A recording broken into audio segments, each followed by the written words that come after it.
কোটি student, 12 lakh student, সেখানে তাদের ভবিষ্যৎটা কোথায়? তারা যে আত্মহত্যা যদি এখন করে যে স্যার আপনারা সময় মতো পরীক্ষা নেননি, আমরা ডিগ্রি কমপ্লিট করতে পারিনি, কবে মাস্টার্স কমপ্লিট করবো, আর কবে আমরা চাকরি বাকরি করবো, আর কবে কি করব? সেই ক্ষেত্রে আপনাদের কাছে আপনাদের দাবিটি থাকবে, আপনারা তখন কি জবাব দেবেন এই 12 লাখ স্টুডেন্টের কাছে? আপনারা যে আমাদের ভবিষ্যৎ নিয়ে তাল বাহানা শুরু করছেন, এর দায়ভার তো আমরা নিব না। আমরা সাধারণ স্টুডেন্ট ক্ষয়ক্ষতির সম্মুখীন হচ্ছি। রাষ্ট্রীয়, আপনারা দেখেন রাষ্ট্রীয় 3টি বছর খেয়ে দিচ্ছে, এর দায়ভার কে নিবে? সাধারণ স্টুডেন্ট নিবে, সাধারণ ফ্যামিলি নিবে।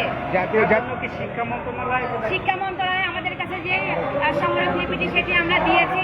শিক্ষা উপদেষ্টা স্যারের কাছে বলবো, স্যার আমাদের যে ভবিষ্যৎ, উজ্জ্বল ভবিষ্যৎ কামনা করে আপনার কাছে আমাদের দাবিটি থাকবে 2024 সালের মধ্যে আমরা যত সেশন জট আছে এই সেশন জটকে দূর করে, নিরসন করে আমাদেরকে ডিসেম্বরের মধ্যে আমাদের সার্টিফিকেট প্রদান করুন।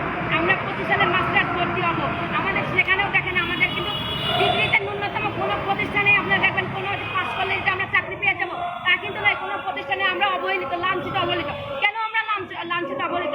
যদি আপনারা সেটাই করে রাখবেন তাহলে ডিগ্রি ডিপার্টমেন্ট তুলে দিন, আমরা অনার্সে ভর্তি হবো। তাহলে আপনারা ডিগ্রি কেন রেখেছেন? যদি অবমূল্য করবেন, মানে অবহেলিত করে রাখবেন কেন? আমরা সাধারণ স্টুডেন্ট, আমরা কেন অবহেলিত হবো? আমাদের কি কোনো কিছুই নাই? আমরা কি করে খাবো 12 লাখ স্টুডেন্ট? আপনাদের কি এখন এক্সামের ডেট? আমাদের এখন একজন ভিসি মহোদয়, ভিসি স্যার আমাদের এখন নভেম্বরের 15-20 তারিখ থেকে আমাদের যে নোটিশ দিয়েছে। আপনারা দেখেন যে এই যে উত্তরবঙ্গে যারা বন্যায় ক্ষয়ক্ষতি হয়েছে, আগেও দেখেছেন যে মানে আপনাদের এখন পরীক্ষার জন্য নোটিশ দেওয়া হয়েছে, কিন্তু আপনারা পরীক্ষাতে বসতে ইচ্ছুক না, এটাই তো? আমরা এখন কিভাবে পরীক্ষায় বসবো? আমাদের এখন পরীক্ষায় বসার মতো আছে, সময় সুযোগ আছে? গোটা আন্দোলন নিয়ে করে তার পড়াশোনা কখন করছে? আর আমাদের 3 বছর তো চলেই গেছে, 3 বছর চলে গেছে। এখন 3 বছর তো সেশন জটের কারণে রাষ্ট্র আমাদের 3 বছর খেয়ে দিচ্ছে। এই 3 বছরতে খেয়ে দিল, এটা আমরা সাধারণ স্টুডেন্ট ভোগান্তিতে পড়ছি, আমরা ভুক্তভোগী। আমরা এখন আসছি, আমরা কষ্টে কাম নাই, আমাদের ভিতরে কষ্ট রয়েছে, এই কষ্টের জন্য আমরা এখানে দাঁড়াইছি।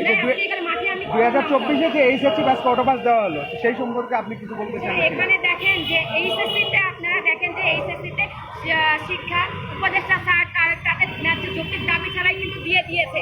আর আমাদের তো ন্যায্য যৌক্তিক দাবিগুলো অনেকগুলি রয়েছে। তো উনি কিভাবে এটি অটো পাস কেন দিল? তাদের অটো পাস কেন দিল? আপনাদের দাবি যদি না মানে তাহলে আপনাদের পরবর্তী কর্মসূচি কি হতে পারে? আমাদের দাবিটি না মানলে সারা বাংলাদেশের শুধু সমরলিপি জমা দিচ্ছে প্রতিটি জেলা উপজেলায়। ইতিমধ্যে চালু হয়ে গেছে। আপনারা দেখেন পত্রিকা পেপারে আপনারা নিউজ দেখবেন, প্রত্যেকটি জেলা, বরগুনা, ময়মনসিংহ, বরিশাল, ভোলা, নেত্রকোনা, পটুয়াখালী, প্রত্যেকটি জেলা কক্সবাজার থেকে স্টুডেন্ট সমরলিপি জমা দেওয়া হয়ে গিয়েছে। এরপরে যদি স্যার আপনাদের নমনে একটা কথা বলছি, আমাদের ন্যায্য অধিকারটুকু যে দাবিটি রয়েছে সেটি মেনে নিন।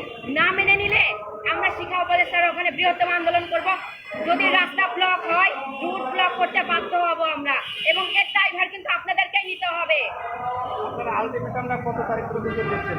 এরপরে আন্দোলনটা কবে? আমরা এখনো কেন্দ্রীয় পর্যায়ে যারা রয়েছি আমরা মিটিং করে তারপরে জানাবো পরবর্তী কর্মসূচি।